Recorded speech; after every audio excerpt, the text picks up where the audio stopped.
Amó más las tinieblas que la luz porque sus obras eran malas.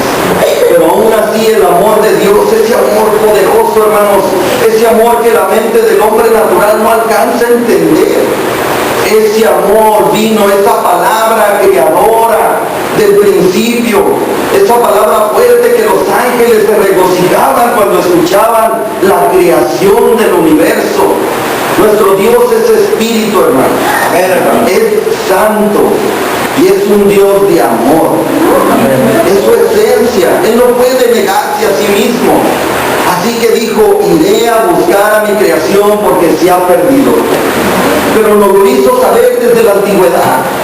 Si nos vamos a 750 años antes de la venida de nuestro Señor, de nuestro Dios manifestado en carne, como dice su palabra, indiscutiblemente grande es el misterio de la piedad.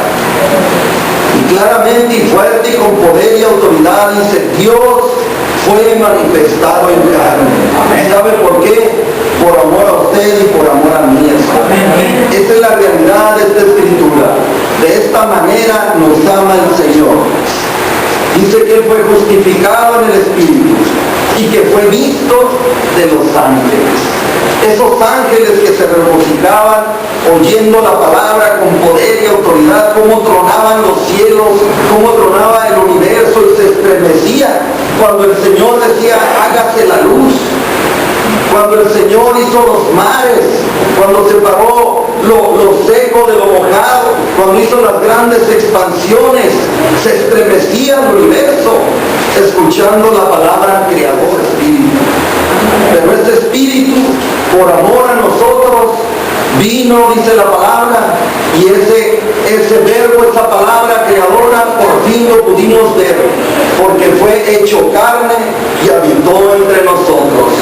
Y dice que vimos su gloria como la del unigénito del Padre, lleno de verdad, hermanos.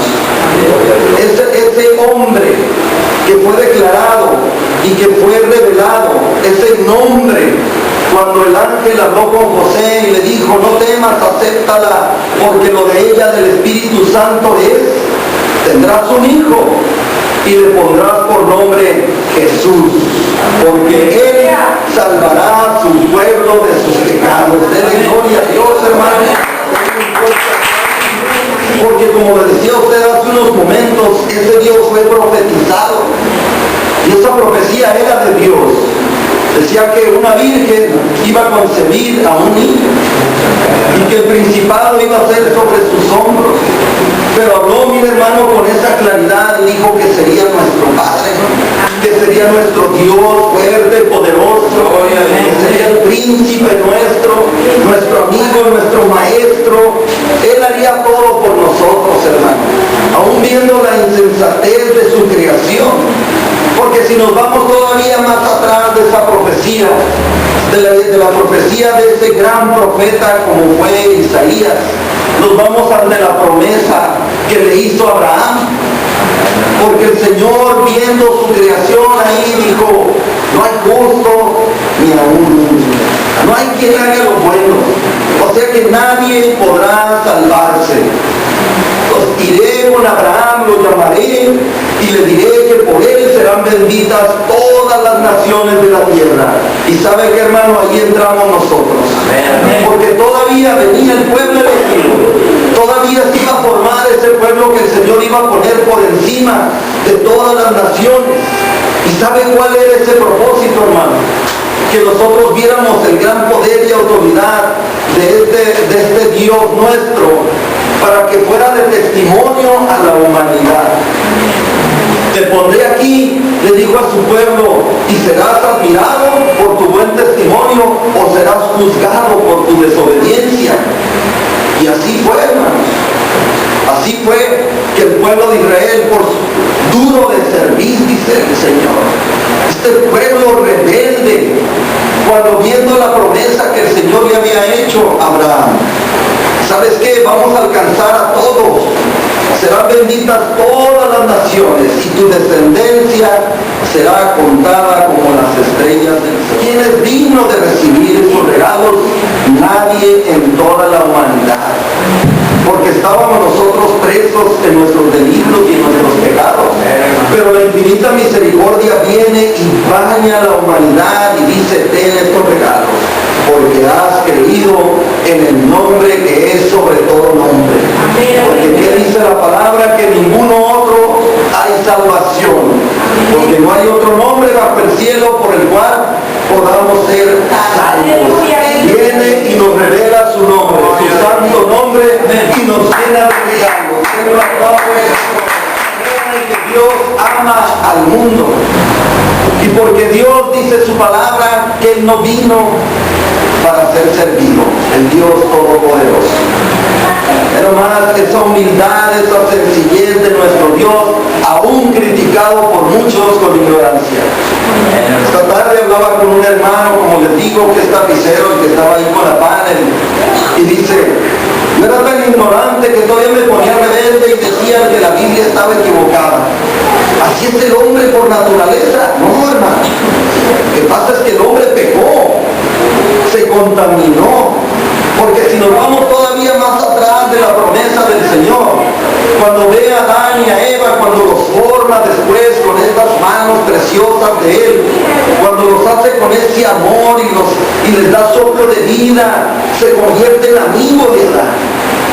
Adán era su amigo, platicaba con él, y aún así fue tentado y cayó. Nuestro Señor aquí dice en esta palabra que para que todo aquel que en Él crea no se pierda, mas tenga vida eterna. Quiero que sepa, hermano, que en un principio el hombre fue hecho con vida eterna, y aquí en la tierra, porque esta promesa que le estoy leyendo el día de hoy es vida eterna en el reino de los cielos. Adán fue hecho inmortal, y le fue entregado todas las bendiciones de la tierra, y fue puesto por encima de todas ellas. Le puso el nombre a cada animal de la creación del Señor, y toda la naturaleza era mansa, y los árboles, según el fruto que daban, era bueno, era agradable a la vista, era saludable. Todo fue dado y para vivir. Y le dice el Señor: solamente hay una cosa, no comerás de ese árbol. El Señor estaba probando la obediencia del hombre, de su amigo. Nomás esto no hagas, no tomes del fruto de ese árbol. Sin embargo, el hombre falla y el pecado entra al mundo, porque el hombre es expulsado. Porque el Señor le había dicho que si tomaba de ese fruto y lo comía, ciertamente moriría. Y ciertamente el hombre encontró entonces la muerte, porque si bien iba a ser inmortal, en ese momento sus días fueron contados. Vivió ciertamente muchos años, pero al fin llegó la muerte. Después de 930 años de Adán, se fue. Hubo mortalidad en el hombre, pero en la naturaleza del hombre no está el pecado, sino el pecado está delante de él. Porque cuando el niño crece es como Adán. Él no tiene el conocimiento del pecado, él no peca, así como la inocencia de Adán es la inocencia del niño, pero el pecado está delante de él. Y créame, hermano, que el hombre no peca en forma automática, ni aunque ya hayan pasado muchas generaciones, sino que el pecado te va seduciendo. Una persona que piensa en robar, primeramente llega la idea en un inicio, porque ve las facilidades, como alguien que entra en una empresa y se da cuenta del movimiento interno. Entonces empieza a ver y a notar que ahí hay una posibilidad, que hay una falla en el sistema en que se podría aprovechar. Pero luego se resiste, porque el hombre por naturaleza no quiere pecar. Pero luego va otra vez y al tiempo y se va creando esa idea y va tomando forma, y es cuando dice la palabra de Dios que concibe el pecado y se forma, y entonces es cuando el hombre estira la mano y peca, y es cuando es destituido de la gloria de Dios. Amén. Y en esto conocemos que ese es el verdadero amor de Dios, dice, porque Él da la vida